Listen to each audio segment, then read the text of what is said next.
Joining us, I'm Michael Miller. Our guest today is Frank Calderon from the Solid Waste Department in Miami-Dade County. So let's, first of all, I know we're going to get on the jobs that are available or soon to be available, but let's talk about hurricane season, because today was a precursor to what we know is going to be a heck of a season, because there's a lot of rain, a lot of wind today. So let's talk about what people should do with their homes and their property in preparation of the hurricane season. Yes, and to sound like that broken record or a parrot, since we were talking about birds earlier, we remind people now it's a little, technically it's a little bit late, but if you know you have things you got to get rid of from your yard, if you know you have trees or whatever that are overhanging your home or whatever, and you know you need to chop off the limb and get rid of it, do it now while there's still bulky appointments available, because if you wait till the last minute, you're going to find what we have now is we have a set limit of how many bulky appointments can be done per day, and there's a pull down menu if you go online, or if you call 311, they're looking basically the same thing. And you're going to find if you wait till the last minute that the only appointments available are going to be after the storm. And heaven forbid, but it's pretty simple to get to the website, Miami-Dade Solid Waste / Miami-Dade.gov/solid-waste. And so you can go on there. Again, you can see the house, a picture, an image of a house, what trash is going to go there. So it's called bulky waste pickup. Yes. If you don't want to do it yourself, you can call 311 and they'll do it for you. Yes. And that's pretty convenient to be able to do it. So no excuses. So people need to do that ahead of the time before they bring the stuff out to the street. Yes, you do need to make the appointment before time. And speaking of before time, before we, right now they're saying it's going to be at least for the next week. We're okay. There's nothing threatening. So now might be a good time to do it. We have a pretty big piece of property, so I tell our landscaper guys when they come out, just take the stuff with you. I found out what they were doing. They were putting all the palm fronds in between the eureka's, so they didn't have to take them. So now the pile is huge, all right? Oh, boy, wow. So I got to remind them, probably what they wanted to do was not do it, all right? So I'll be calling solid waste, all right? And you can get 25 cubic feet. 25 cubic yards. Yards, which a cubic yard is about the size of a washing machine. So you get 25 of those a year, non-cumulative. And so you can put that on the street, call them ahead of time, and then book a time so when the enforcement's driving around, he's going to check and not give you a ticket. Exactly. And by the way, I've hesitated to do it because I want those green cards to last forever. Mm-hmm. I've given in. Next week, I'm this coming up week, I'm going to call. Please fix them. All right. Okay. Tell us how people can call it in, and what kind of fix will there be? Okay, so if your cart is damaged, whether it's a green garbage cart or the blue recycling cart, all you have to do is call 311 and request that they repair or replace your cart. And then depending on how bad the damage is, they'll repair or replace. If for example, the issue is the lid is broken or cracked or the lid is missing, they'll just put a new lid on it. If the whole cart or the body of the cart is pretty much damaged, they'll take that and they'll replace it and give you another cart. There's some people that don't like to keep the carts clean only because they don't want to clean them. I did see a company, it doesn't matter which one it was, that they come to your house, they clean the carts seen them, for you. Yes. And it's like pretty nifty. They come out and they clean it for you. So let's talk about jobs that are available for drivers. Tell us about that. Well, right now we are hiring trash truck drivers, as we call them, and those are the ones that drive the truck, bulky pickups. They drive the truck right behind the crane, where the bulky waste is deposited. And the women that get those jobs too. We have men and we have women that do that job. Yes. Don't mess with those ladies. No. do not. Because so often when there's a guy looking at a woman, oh, I'm much stronger, don't count on that for a second, all right? Yeah. Don't honk your horn or anything with them, all right? So they can find out more about the job by doing what? Miami-Dade.gov/jobs, JOBS. They can find all county jobs there, but you'll find that this job is open, I think, another week or so. I want to say the 12th is the last day. We know that words matter, and sometimes when we call somebody with the county and try to just put a name on what we want to have done, sometimes we give them wrong names. So describe the different types of refuge removal there are. Well, there's waste collection, as we call it, or garbage collection, which is the basically the I don't know, landmark is the right word, but the main service people think of when they think of us. The green garbage cart, garbage from your house, from inside the house goes in there, and they come and they take it and pick it up twice a week. There's recycling, which is different. It's material that can actually be reused in some fashion. We have recycling contractors that pick it up, and we have another recycling contractor that processes the materials and is actually able to sell them to markets where they actually use this stuff. And then there's bulky waste, or trash, as we call it. Trash is also at our trash and recycling centers, TRCs. That's basically non-household waste. That's stuff from outside in your yard, or furniture, or appliances, things of that nature that doesn't decompose the same way food does. Well, with the exception, of course, of the landscaping stuff, but that's kind of clean. It doesn't give out the smell. Lots of times we know that people put some of their lawn stuff into the green cart. As long as they don't abuse it, it's probably okay. That's okay. That's allowed. And I was fortunate enough to be able to do that yesterday. So thank you very much. No problem. And folks, where we don't think you can hide it from the garbage guys, because they already know what you have in your garbage. As soon as they look. Generally, small amounts are okay. They prefer, of course, that the larger pieces and stuff like that you take it either to a TRC or call for bulky waste. So we had a whole bunch of those beautiful brown boxes that shipped in from wherever, and I wish I could save them, all right, but I can't. But this time I forgot to put them in the green cart. The blue cart. The blue cart. And so when I went out this morning, they were all wet, and when they're soaking wet. Yeah, where do they go? Then they have to go in the garbage. Right. They're no. So, they're folks, no if you've anymore. been having your stuff, leaving it outside like the front door, waiting for somebody to come and take them away, all right. Porch pirate. If they're wet, forget it. Yeah. Right? So people ask me all the time, well, what about the pizzas boxes? I said, well, I'm going to let Frank Calderon tell us again on Monday. Tell us about the pizza boxes. We will take lightly soiled pizza boxes in our recycling program. They can go in the blue cart. Basically, a little bit of grease is fine. If it's too much grease or food residue, then no, they should go in the garbage. So people that are my size say if there's no grease on it. Yeah, the pizza probably wasn't that good. There you go. So if the pizza was really good, the box should probably go in the garbage. Anyway, so as I mentioned before, my wife and I got a composter for the house. And if I wake up 2 o'clock in the morning, 3 o'clock, you can hear this little buzz that it's working. It is so quiet. It is really quiet. You barely know it's on, and it dehydrates everything. And you can see below it turned black, and on the top we got eggshells in there. We got old chicken. We got a lot of type of vegetables, the tops of strawberries, whatever's left over. We scrape it off and we put it there instead of directly to the garbage. And so this machine lets us know when it's full, all right? It holds 10 pounds. And then we take it and we put it out in the bushes. I think there's a difference. It's either that or all the rain. I'm not sure which one. Yeah. But it's something that we each can do on whatever level it is. Because part of what I hear from the county is we have to figure out how to produce less waste. Yeah. It's not a matter of how to get rid of it. Because if we can figure out what to do with a third of it is food and landscaping, right? And we're just taking that and we're dumping it.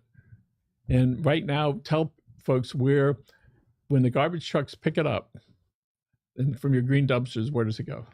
Well, eventually it ends up in a landfill now, either a landfill in Central Florida or a landfill here in Miami-Dade County, pretty much. The part that I'm really curious about is that landfill, the South Dade Mount Trashmore, we call it fondly, right? How long has the county has Mount Trashmore been putting trash in it? How many years? Ooh, I'm not 100% sure. I want to say that the landfill was opened sometime in the 70s, yep. But I'm not 100% sure. When I was in high school, I remember it, right? So does this stuff decompose and you can just keep putting more on top? Or because the property doesn't get any bigger? Well, and then of course you get to that height, then you have to close that part, but it starts to decompose. There's always a possibility of seeking a permit to increase the height on it, but that's not the ideal. But some cases you kind of don't have much of a choice when that happens. For 60 years, almost, we've been putting that on that property. Is it the same pile or they're different? Is it? They're different areas. It's cells, we call them. And right now we're on the 5th cell, which is the last one before the landfill closes. Unless Rachel, I think everything's gonna let off a bunch of steam down there in the Homestead area. So how much of the fifth cell is used? I don't know how much in terms of like a percentage, or I know that they have a few years left. I don't know how many years exactly though. So there were 5 cells. Did they keep making cells in the 70s? As they went along. Were there 5 cells, or there was just 1 or 2? No, they would construct them basically because you have to put a liner underneath. It's a process, believe it or not. It's not a simple just dig a hole and just throw the garbage in there, you know, and loosely. There's a process. You have to put in a system underneath that'll take the water, the leachate as we call it, so that can get treated. So it's, you know, it's not just left to just rot there. There are liners underneath to protect, to reduce the amount of leachate that flows through and goes into the groundwater and that sort of thing. You know, most people, all they know is they put the stuff out in the front yard, and it's gone. And as long as it's gone, in the morning, right? As long as it's gone, they're happy. That's it. So many people don't think past that, but we know when we go along our street sides and we see guys cleaning it up, or there's big trash piles, that goes eventually into a landfill somewhere. But that's a long way to the landfill. So tell us about police enforcement. All right, maybe we have something new. All right, police enforcement for dumping trash on the side of the roads. For illegal dumping, yes, we have we have enforcement officers that go code enforcement, but they specialize in the solid waste areas of the county code, and they will investigate hand in hand with a police unit or sheriff now. Unit that basically is focused on illegal dumping. So basically it's a crime. And a lot of people don't realize that. A lot of people think it's just something you get, and if you don't get lucky, you get a ticket and a slap on the wrist and that's it. But there are police officers dedicated to this, which means it is a crime, and they will slap the handcuffs on you if you get caught. So it's not a joke. This is serious. And it's serious. As you know, the county seized a bunch of business vehicles, and if I remember right, they seized a total of $600,000 that they wound up getting, because my guess is they were repeat offenders or were so massive that they just zapped and took their business vehicles, right? And so if you're thinking about doing it, don't do it. Take it to one of the TRC's, trash recycling centers. If you're a resident, the trash and recycling centers are open to you. If you're one of our customers, if you receive service from us at your home, you can use the trash and recycling centers. And when we see these great big landscaping trucks keeping people's yards clean, you look and they got the back of it is filled with landscaping stuff. Where do they take it?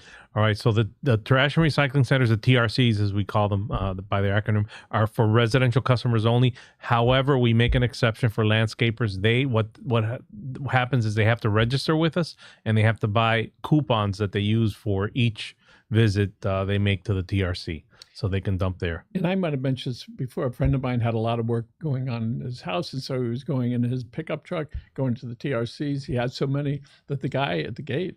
Yeah, they start. That's the one thing is, if you're bringing in a lot of stuff after a while, or you keep making repeat trips, especially over a course of a few days, they naturally become a little bit suspicious. I actually went to his house to look to see if truck that it was there, and he wasn't in there. They want to make sure it's not a business, basically. And it was like a, because unfortunately we get people. He must have had a bunch of trucks, all right, a bunch of truckloads. And again, so if you are a customer of Miami-Dade County, which means you're a taxpayer, or you get our service, you get garbage service from us, and you can go to one of the TRCs with the appropriate license, your driver's license, basically identification. So let's talk a little bit about the cities that the county services. Offhand, how many cities are there? There are 10 cities where we provide full service. They're just part of our system. There are 9 additional cities that we do recycling only, but they do their own garbage pickup.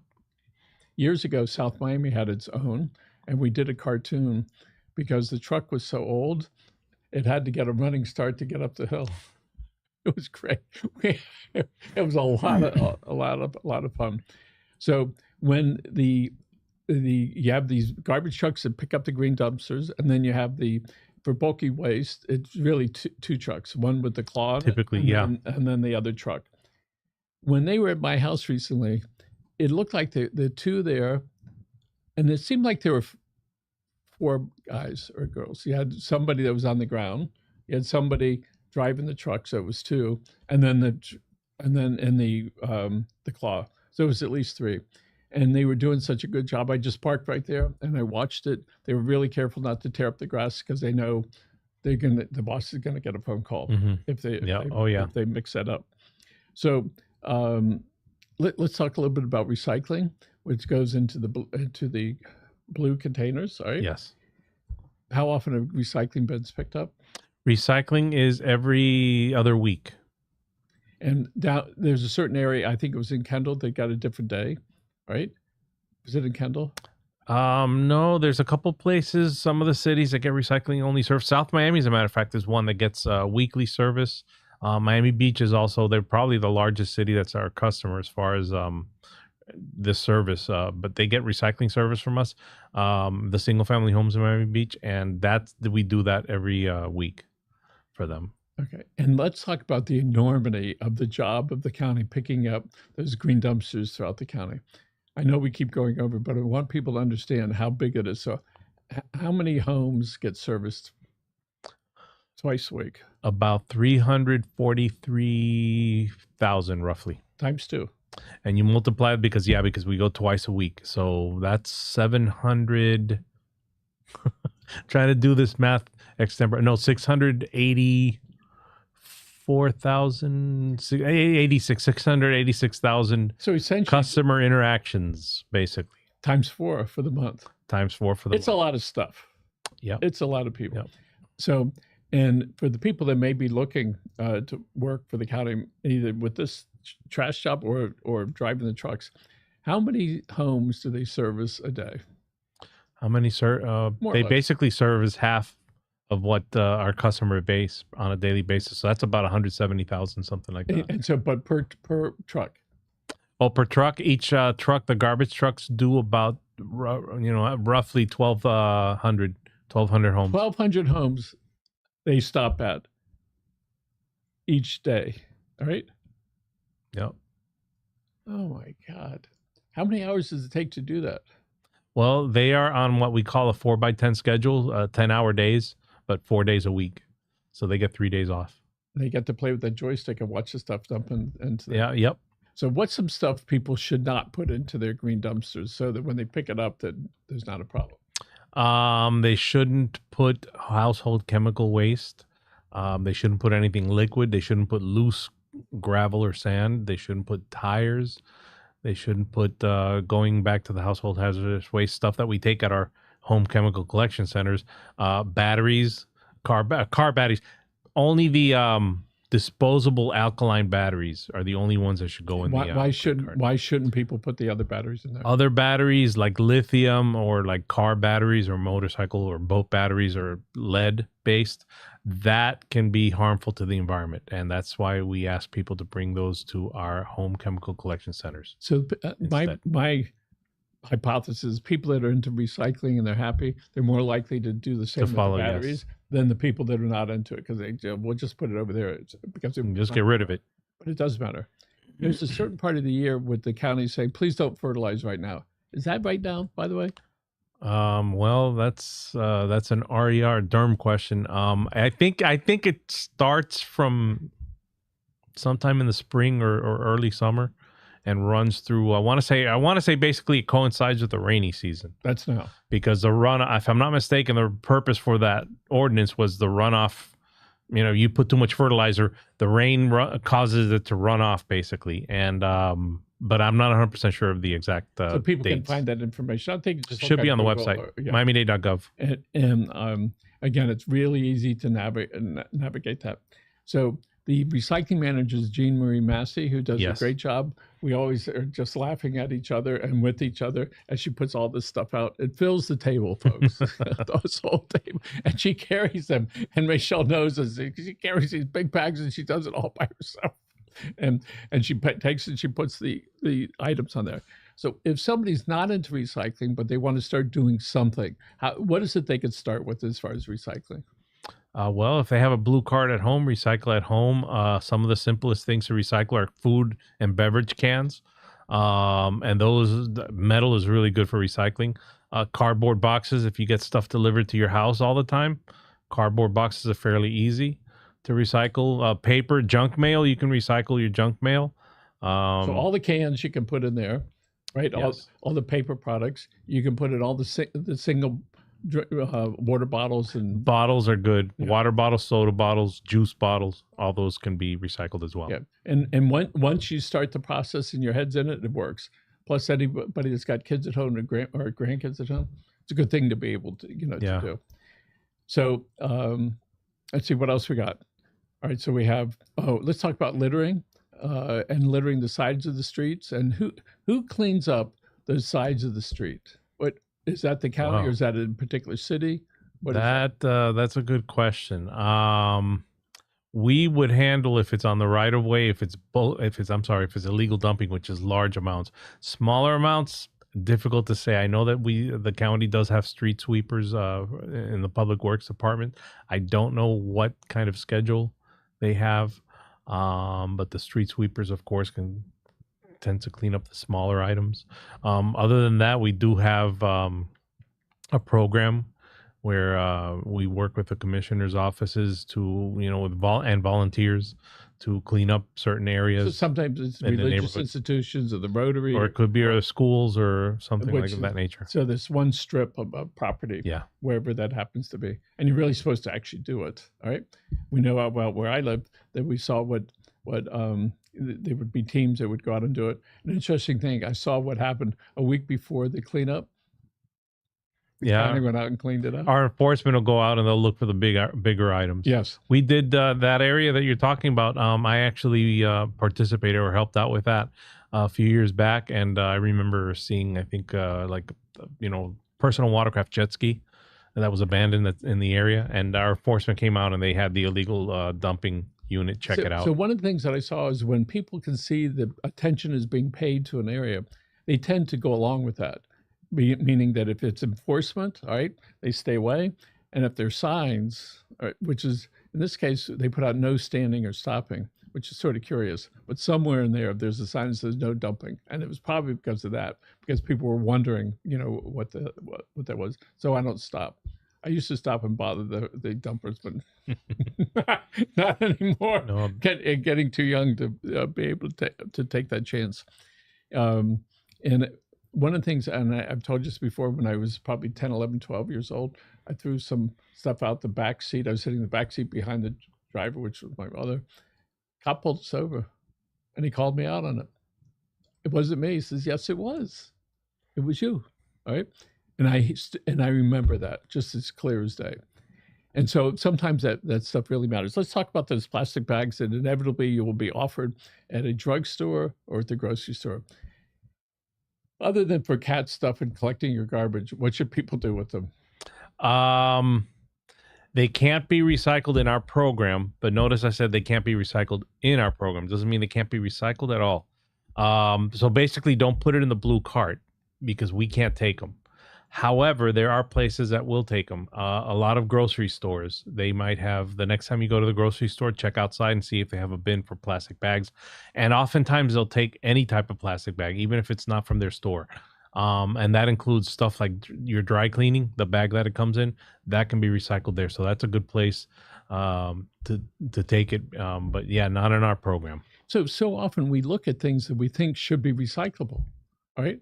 And it's not. And we're sort of stunned. I said, why can't this be? All the stuff that gets delivered from your home from Uber, that's not recyclable. The stuff you put in for 5 minutes or 3 minutes into the microwave, like TV dinners and stuff like that, not recyclable. And people go, well, why not? Because it's made not to. The material is not, it's not easy to recycle. It's not part of our program. Yeah. And just the part of it too is the other side of recycling. If there's not a market for it, if there's not somebody that can make something that they can sell out of it, then it becomes. So here's the fun difficult. factoid. Tell us how long it can take. All right, in the best circumstances, when you put some cans into the thing. In a great world, how fast is that stuff recycled? Aluminum cans are one of the most recyclable items that there are out there, and they can be recycled in basically as little as 6 weeks. So there is life after death. All right. Yes. Reincarnated. This Yeah. time around, it was a Pepsi thing. Next time around, it's going to be Could something be a different else. And then Dr. next time Pepper, it's gonna be 7 a Up. sheet of metal. There right? you go. Yeah. And it could. That's forever in that sense of that metal can keep getting recycled. Metal is one of the materials that can keep getting recycled over and over and over. It is indefinitely. amazing. And I Yes. see lots of times people are with old tires. I see that's made into some of these decks, all right? And they put all sorts of stuff into there. So lots of stuff. We hope that more stuff is going to be able to get recycled. Frank, we got 2 minutes left. Let's again tell people what they should do in preparation of the upcoming hurricane season. Just if you know you have stuff in your yard that you need to get rid of, if you can't take it to TRC yourself, if you know you have to call bulky waste, for example, you have shrubs or bushes or tree limbs that are threatening the carport or your home or something, deal with them now, and you can call for a bulky waste pickup, or you can go online to make an appointment for bulky waste pickup so they can pick it up and take it away. In the minute we have left, and one of the last hurricanes, we had 6 huge trees lined up along the property line. Everyone went down. Yikes. And an interesting thing happened as I was in the backyard trying to finish them off. A friend of mine, half my age, who we helped many years ago, he just came over with his chainsaw and spent 3 days there just cutting down the trees. Wesley, thank you. All right. And it's like, and I saw those pictures the other day, and I'm still, it's like, wow, that was really neat for him to do that. All right. No charge. He just says, you're welcome. So, and on the property line, they're going to fall on your house or on your fence. So take a look at that. Yeah. All right. Frank Calderon, thank you so much for being here. Thanks for and having we're going to me. look in the red camera right over there. First of all, thank you to